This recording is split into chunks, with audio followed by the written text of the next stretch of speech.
মন্দিরে ঘন্টা বাজবো, মসজিদে আজান হইব, ঠিক নেই, গির্জায় প্রার্থনা হইব। আমরা একে অপরের ভাই। আমরা যখন হসপিটালে যাই, যখন আমাদের রক্ত লাগে, জিজ্ঞেস করিনি কোন ধর্মের মানুষের রক্তটা আমার শরীরে আছে, একবারও তো জিজ্ঞেস করি না।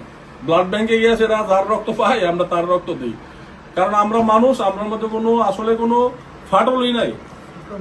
আমাদের জাতি গোষ্ঠী একটা, আমরা মানব জাতি, এর উপরে আর কিছু নাই। কিন্তু এটার মধ্যে কিছু মানুষে এটার মধ্যে বিভাজন সৃষ্টি করে আমরা মানে নিজেরা মধ্যে মনে করেন যে বিভেদ সৃষ্টি করে চেয়ারে বসানোর চেষ্টা করে। এই জিনিসটা শিক্ষিত সমাজ যথেষ্ট বুঝে, আর আমরা মনে করুন যারা বুঝে না তাদেরকে বোঝানো উচিত। তাইলে আজকে আমরা প্রত্যেকটা মানুষ আমরা শান্তিতে থাকি, এটাই আমাদের নীতি, এটাই আমাদের আদর্শ। আর আমাদের মহারাজ বারবার এটাই করে।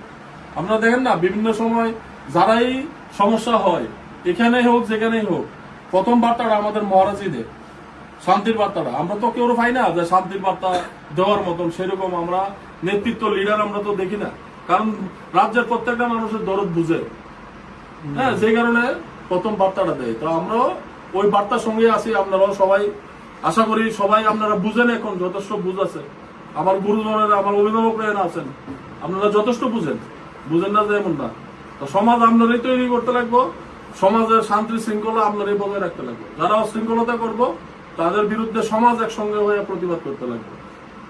এটাই সিস্টেম, সমাজের শান্তিকরণের সিস্টেম এটাই। ভালো থাকবেন সবাই। ভালো লাগছে আজকে এখানে আয়া আপনাদের কাছে। আমরা আইলাম হইলে অনেকদিন আগে আমার সঙ্গে ফোনে যোগাযোগ হয়েছে, আমি কথা হয়েছিল এখানে।